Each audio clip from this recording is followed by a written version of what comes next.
2-3 सालों की मेहनत के बाद अबू धाबी में इंजीनियर और आर्किटेक्ट एक ऐसी बिल्डिंग का स्ट्रक्चर बना चुके थे जो किसी भी तरह मुमकिन नहीं था।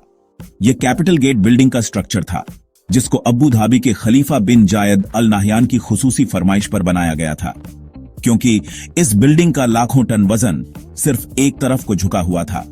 इसी वजह से इंजीनियर्स को यह था कि कैलकुलेशन से थोड़ा भी वजन बढ़ाया गया तो बिल्डिंग का यह स्ट्रक्चर एक ही पल में ठहर भी हो सकता है। यहां तक पहुंचने के लिए कंस्ट्रक्शन टीम ने जिन तेजस का सामना किया था, वह शायद बुर्ज खलीफा की कंस्ट्रक्शन टीम ने भी नहीं किया होगा, क्योंकि कैपिटल गेट का डिजाइन एक ऐसा डिजाइन था जो फिजिक्स के लॉस को तोड़ने के बिल्कुल करीब था। और उस टाइम पर जब बिल्डिंग लॉन्च के लिए बिल्कुल तैयार थी, अबू धाबी के खलीफा की तरफ से कंस्ट्रक्शन टीम को एक पैगाम आया, जिसमें उनका कहना था कि उनको इस बिल्डिंग के टॉप पर एक हेलीपैड भी चाहिए। यह मैसेज कंस्ट्रक्शन टीम पर पहाड़ बनकर गिरा, क्योंकि बिल्डिंग का लॉर्ड पहले ही अपनी एक्सट्रीम लिमिट पर था। ना ही हेलीपैड के लिए जगह छोड़ी गई थी, ना ही बिल्डिंग का डिजाइन इस चीज की परमिशन दे रहा था, और ना ही इंजीनियर्स में शेख को मना करने की हिम्मत थी। तो अब सिर्फ एक ही सलूशन बचा था कि किसी भी सूरत में हेलीपैड को मुमकिन बनाया जाए। लेकिन मसला यह था कि आखिर कैसे। इस एपिसोड को जानने के लिए इस वीडियो को एंड तक जरूर देखना। तो एक बार लाइक का बटन दबा के आज्ञा दो तो वीडियो चालू करें। दबा दिया तो सब्सक्राइब का है, बगल में वो भी दबा दो। वो भी दबा दिया? चलिए शुरू करते हैं एक और नए एपिसोड को। कैपिटल गेट अबू धाबी में मौजूद दुनिया की वाहिद ऐसी बिल्डिंग है जो इतनी ऊंची तो नहीं, लेकिन इसने आर्किटेक्चर के रोल्स को बाकायदा झंझोड़ दिया था। 524 फुट ऊंची इस बिल्डिंग का आधे से ज्यादा वजन एक तरफ को झुका हुआ है। लेकिन यह किसी गलती की वजह से नहीं, बल्कि यही इसका डिजाइन था, क्योंकि कैपिटल गेट का झुकाव इटली के leaning tower on of Pisa से भी 5 गुना ज्यादा है। इसी वजह से इसको Guinness book on off world record भी मिल चुका है। लेकिन आखिर अबू धाबी के शेख को जरूरत क्या थी इतनी खतरनाक बिल्डिंग बनाने की? असल में दुनिया भर में एक के बाद एक यूनिक स्ट्रक्चर्स बनाने की रेस चली हुई है। इसमें जीतेगा वही जो सबसे अलग और सबसे मुश्किल तरीन स्ट्रक्चर बनाएगा। इस रेस में हिस्सा लेने के लिए और दुनिया भर से टूरिज्म अट्रैक्ट करने के लिए 2007 में अबू धाबी के खलीफा बिन जायद अल नहयान भी मैदान में उतर आए। उनका टारगेट ऊंची तरीन बिल्डिंग बनाने का नहीं था, बल्कि उनको एक ऐसी बिल्डिंग बनानी थी जिसका डिजाइन देखने दुनिया भर से लोग आएं, जिसको बनाने में ज्यादा वक्त न लगे और जो फिजिक्स के लॉस को चैलेंज भी करें। इसी मकसद को पूरा करने के लिए खलीफा ने अपने शेख सुल्तान को अपॉइंट कर दिया। यह टास्क मिलते ही शेख सुल्तान ने लंदन की टॉप आर्किटेक्चर फर्म RMJM से रास्ता किया, और यही इस बिल्डिंग को बनाने का सबसे पहला कदम था। कैसे इंजीनियर्स और वर्कर्स ने इस खतरनाक चैलेंज को अंजाम पहुंचाया, कैसे इस बिल्डिंग को ठीक डिग्री पर ट्विस्ट किया गया, और कैसे लाखों टन वजनी इस स्ट्रक्चर को गिरने से बचाया, ये सब आप जान सकेंगे आज की इस वीडियो में। Challenge number 1 London based architects को जब यह टास्क दिया गया तो यकीनन उनका सबसे बड़ा चैलेंज था कि उन्हें एक ऐसा डिजाइन बनाना था जो उनके ही बनाए गए आर्किटेक्चर रूल्स के खिलाफ हो। आर्किटेक्चर फर्म के कई डिजाइन्स पहले तो रिजेक्ट किए गए, लेकिन फिर इस डिजाइन को बनाने के लिए उन्होंने अबू धाबी के रेगिस्तान में मौजूद खूबसूरत रेत के टीलों और समुद्री लहरों से इंस्पिरेशन ली, और अब बारी थी कुदरत के इस खूबसूरत रूप को शक्ल देने की। कॉन्सेप्ट आर्किटेक्ट नील ने दिन रात एक करके ऐसा डिजाइन पेश किया जिसे समुद्री लहर की शक्ल दी गई, और इसका बॉटम रेत के टीलों जैसा था। और तो और हर एंगल से देखने पर बिल्डिंग का दृश्य बिल्कुल चेंज हो जाता है। चैलेंज नंबर 2, यह डिजाइन हर किसी को पसंद तो बहुत आया, लेकिन इसमें एक मसला था। जी हां, कैपिटल गेट के डिजाइन को रियलिटी बनाने के लिए एक्स्ट्रा ऑर्डिनरी इंजीनियरिंग चाहिए थी, क्योंकि डिजाइन के हिसाब से बिल्डिंग का टॉप उसके बॉटम से पूरे 100 मीटर हटा हुआ था, और जिसकी वजह से बेइंतहा फोर्सेस पैदा होंगी जो बिल्डिंग की फाउंडेशन को जमीन से ही उखाड़ देंगे। तो अब कंस्ट्रक्शन टीम के लिए यह चैलेंज था कि उन्हें एक ऐसी फाउंडेशन तैयार करनी थी जो इस झुकी हुई संरचना के लाखों टन के वजन को आराम से झेल सके।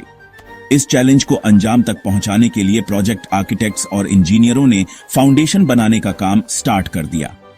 कैपिटल गेट की फाउंडेशन में 400 कंक्रीट पाइल्स इस्तेमाल करने का फैसला किया गया, यानी इस बिल्डिंग का सारा वजन लोहे के मोटे मोटे पाइल्स और उनके अंदर भरे कंक्रीट पर डाला जाने वाला था। लेकिन यह कोई आम फाउंडेशन नहीं थी।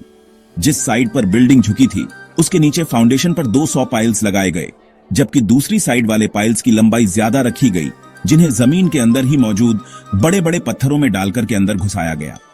इंजीनियरों का ख्याल था कि इस तरीके से फाउंडेशन का लोड पूरी तरह से डिस्ट्रीब्यूट हो जाएगा। यह फाउंडेशन बनाने का सिर्फ पहला चैलेंज था। कैपिटल गेट का डिजाइन भी तैयार था और अब इंजीनियर्स ने लीनिंग टावर का लोड डिस्ट्रीब्यूट करने के लिए एक एक्स्ट्रा ऑर्डिनरी फाउंडेशन का प्लान भी तैयार कर लिया था। अब टाइम था फाउंडेशन का काम स्टार्ट करने का। इस फाउंडेशन के लिए बहुत बड़े लेवल पर खुदाई की जरूरत थी और तकरीबन 60 टन मिट्टी जमीन से निकालनी थी।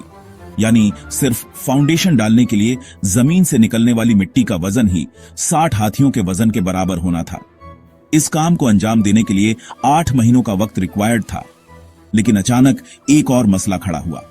जी हां, इस मौके पर शेख सुल्तान ने इस बिल्डिंग की डेडलाइन जारी की, क्योंकि ठीक 2 सालों के बाद अबू धाबी में फ्यूचर एनर्जी समिट होना था।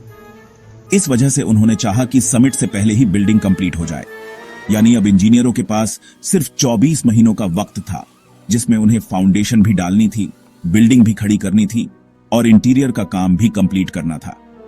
यह चैलेंज मिलते ही कंस्ट्रक्शन की पूरी टीम में एक तरह की अफरा तफरी मच गई, जिसकी वजह से उन्हें पूरा कंस्ट्रक्शन टाइम फ्रेम ही चेंज करना पड़ा। यानी जिस फाउंडेशन पर 8 महीनों का वक्त सिवेस्ट था, उसे दिन रात एक करके सिर्फ 3 महीनों में ही कंप्लीट कर लिया गया, क्योंकि इसके अलावा और कोई ऑप्शन भी नहीं था। चैलेंज नंबर 4 जैसे ही फाउंडेशन पूरी तरह से सूख गई, कंस्ट्रक्शन टीम एक बार फिर से मैदान में उतर आई। अब उनका चैलेंज था टावर की कंस्ट्रक्शन स्टार्ट करने का। लेकिन यहां उन्हें एक और चैलेंज का सामना करना पड़ा। नॉर्मल स्काईस्क्रेपर एक सॉलिड कोर पर निर्भर होते हैं, जो बिल्कुल सीधा ऊपर तक जाता है। लेकिन कैपिटल गेट के केस में अगर ऐसा ही कोर बनाया गया तो झुकाव की वजह से एक कोर एक तरफ को मोड़ सकता है, जिसके इंतहाई खौफनाक नतीजे हो सकते हैं। इस मसले से निपटने के लिए इंजीनियर्स को रिवायती सोच से हटकर काम करना था, जिसके लिए यह प्लान किया गया कि कैपिटल गेट का कोर सीधा नहीं बल्कि कप शेप का बनाया जाएगा और कोर मुकम्मल होने के बाद बिल्डिंग का बकाया हिस्सा इसके इर्द गिर्द फिट किया जाएगा। लिहाजा अब कप कोर का काम जल्द से जल्द स्टार्ट करना था, ताकि डेडलाइन से पहले ही काम खत्म हो सके। चैलेंज नंबर 5, इस खास किस्म के कोर को बनाने के लिए हैरत अंगेज तौर पर 2 करोड़ 15 लाख किलोग्राम का स्टील और 3 crore 60 lakh kilogram cement concrete इस्तेमाल होना था। लेकिन अब एक और मसला सामने आया। अबू धाबी की कड़कती गर्मी में दिन के टाइम पर तापमान 50 डिग्री सेंटीग्रेड तक पहुंच जाता है।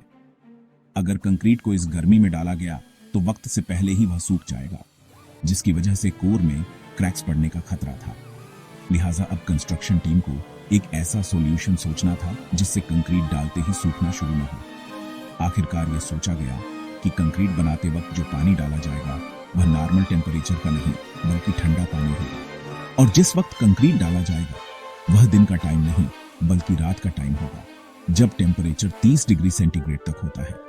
यह काम अंजाम देने के लिए आइस फैक्ट्री से बर्फ मंगाई जाती है, जिसे पिघलाकर ठंडे पानी के तौर पर सीमेंट और पत्थरों के साथ मिलाकर कंक्रीट मिक्सचर बनाया जाता था। तकरीबन 5 महीने लगाकर कैपिटल गेट का कप कोर कंप्लीट कर लिया गया। अबू धाबी के सेंटर में वर्ल्ड क्लास स्ट्रक्चर बनाया जा रहा था, जिसका आधा से ज्यादा काम पूरा हो चुका था। लेकिन असल चैलेंज अभी बाकी था। जी हां, कंस्ट्रक्शन टीम ने कोर को तो थोड़ा कप शेप दे दिया था, मगर अब बारी थी बिल्डिंग के असली झुकाव की, जिसके लिए डायरेक्ट टेक्नोलॉजी का इस्तेमाल होना था। इसमें लोहे से बना फ्रेम छोटे छोटे हिस्सों में कोर के साथ लगाकर बिल्डिंग को झुकाया जाना था। टोटल 720 लोहे के बड़े बड़े फ्रेम्स बनाने थे, लेकिन बिल्डिंग की शेप की वजह से हर फ्रेम को अलग से डिजाइन करना था। यानी टोटल 720 लोहे के फ्रेम्स, हर एक फ्रेम का वजन 16,000 किलोग्राम और हर एक फ्रेम एक दूसरे से अलग होगा। यह काम अंजाम देने के लिए शारजाह की एक स्टील मैन्युफैक्चरिंग कंपनी को टास्क दिया गया, क्योंकि हर फ्रेम एक दूसरे से अलग था। इसी वजह से पूरे 720 फ्रेम्स कंप्लीट करने में उन्हें 5 महीनों का वक्त लग गया।